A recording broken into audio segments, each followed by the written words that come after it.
आखिरकार शुभमन गिल जो भारतीय क्रिकेट के प्रिंस कहे जाते हैं, उन्होंने भाई शतक लगाकर भाई इंग्लैंड के खिलाफ भारतीय टीम की स्थिति मजबूत कर दी है और ऐसे सिचुएशन में लाकर खड़ा कर दिया है जहां से हमारे गेंदबाज डिपेंड कर सकते हैं और भारतीय टीम को जीत मिल सकती है।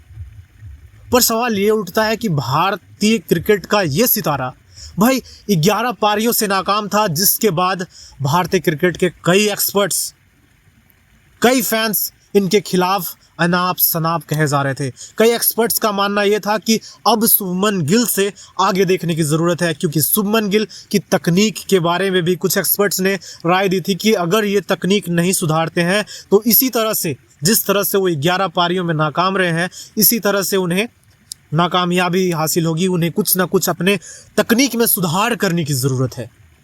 पर भाई शुभमन गिल उसी तकनीक के साथ शतक लगाते हैं और उसके बाद सवाल पूछे जाने पर कहते हैं कि अपने तकनीक पर, अपने स्किल पर विश्वास रखना चाहिए। अगर आप अपने स्किल को बदलते रहते हैं तो आप कहीं ना कहीं अपने बेस्ट को अपने आप से दूर करते हैं, क्योंकि आपने जो आज तक किया है उसके भरोसे ही आप आगे बढ़िया परफॉर्मेंस दे सकते हैं। तो वही मैंने किया और इसमें मेरे पिता की अहम भूमिका थी। उन्होंने जवाब में ये भी कहा कि उनके पिता की अहम भूमिका थी, क्योंकि उनके फादर भाई इस मुकाबले को देखने के लिए आए थे और इस मुकाबले को देखा और उन्होंने ये भी कहा कि फादर के रहते ये शतक उनके आंखों के सामने मेरे लिए बहुत ही सुखद था। और फादर ने उनसे यही कहा था कि भाई जो तुमने आज तक सीखा है, जो तुमने आज तक किया है वही करो, एक्स्ट्रा कुछ करने की ज़रूरत नहीं है। और बता दें कि ये लगभग उनकी आखिरी पारी हो सकती थी, जैसे तमाम एक्सपर्ट्स कह रहे थे कि अगर इस मुकाबले में नाकाम रहते तो भाई आखिरी पारी होती। और ये बात सही भी है, क्योंकि आलोचक और भी ज़्यादा सवाल करने लगते हैं और किसी दूसरे प्लेयर को मौका देना ही पड़ता। पर शुभमन गिल शानदार शतक लगाया, ऐसे सिचुएशन में लगाया भाई जहां पर भारतीय टीम हार सकती थी अगर उनका शतक नहीं आता, और एक संकट मोचन की तरह आए।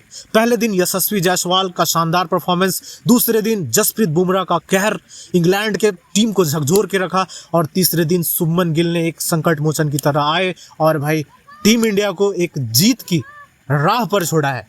और हमें लगता है कि भारतीय गेंदबाज इस रन को डिपेंड कर लेंगे और भारतीय टीम को इस मुकाबले में जीत हासिल होगी। मजा आया। और बता दें कि शुभमन गिल की ये पारी बहुत ही भाग्यशाली पारी कह सकते हैं, क्योंकि भाग्य ने उनका शुरुआत में बहुत साथ दिया। और शुभमन गिल ने कहा भी कि अगर आपके 4-5 मैचेस में रन ना बने तो आपको भाग्य की ज़रूरत भी होती है। और पहले हमने देखा कि 2 DRS उनके खिलाफ इस्तेमाल किया गया और 15-20 गेंदों के बीच में, और 2 DRS दोनों नाकाम रहे। वहीं स्लिप में भाई जो रूट ने कैच छोड़ा, अगर जो रूट कैच पकड़ लिए होते तो पता नहीं क्या होता। अगर मगर की कहानी में भाई, पर शुभमन गिल ने शतक लगा दिया है और दिखा दिया है, अपने आलोचकों को बता दिया है कि भाई अपने अंदर कोई बदलाव करने की ज़रूरत नहीं, अपने हुनर पर विश्वास रखो, कामयाबी एक दिन आपको मिल ही जाएगी। दुनिया का काम है भाई सिखाना, पर जो हमने सीखा है उस पर विश्वास रखना बहुत ज़रूरी होती है। शुभमन गिल ने और शुभमन गिल की ये पारी ने बता दिया है। ये बड़ी अच्छी बात कही है। और भाई अगर आप शुभमन गिल के फैन हो तो बधाई तो बनती है। वैसे हमारे तरफ से शुभमन गिल के इस शतक के लिए बहुत बहुत बधाई। आप भी बधाई दे सकते हो भाई कमेंट के ज़रिए, आप भी कमेंट करके कांग्रेट्स कर दो शुभमन गिल को। और भाई उनका ये शतक भारत के काम आने वाला है, क्योंकि भारतीय गेंदबाज ने भाई इंग्लैंड के बल्लेबाजों पर कहर ढाना शुरू कर दिया है और भारतीय टीम जीत की कगार पर पहुंचती हुई नजर भी आ रही है।